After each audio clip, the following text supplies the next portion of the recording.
Hey guys, welcome to my new video. This is another unboxing video. This time the phone I got for unboxing is Apple 3. This one comes with top-notch features, so that we talk about design and looks, in-end feed, monster build quality ports and monster button display, monster specification, charging, monster performance, camera 4440 mAh battery life, with 55 watt fast charger.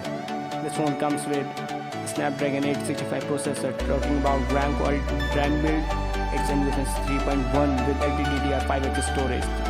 The phone comes with Monster Touch button which enhance the gaming experience. The phone comes with 3 different modes. The very first is Monster mode, another is for gaming, that is Ultra Game mode. Lastly, one is for kids, that is the Kids mode. Talking about build quality, it's an Tornado Black Corning Gorilla Glass finish with IQOO branding on bottom left side. It supports 4G band with carrier aggregation support. Talking about camera, it's a quad camera setup.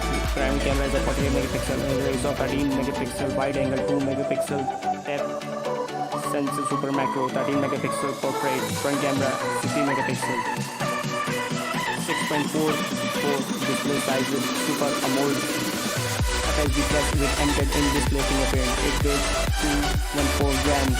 Talking about speaker, it is mono bottom firing speaker with high res enabled audio. Last word for RQ free legend is that Monster inside. Thank you, see you next time.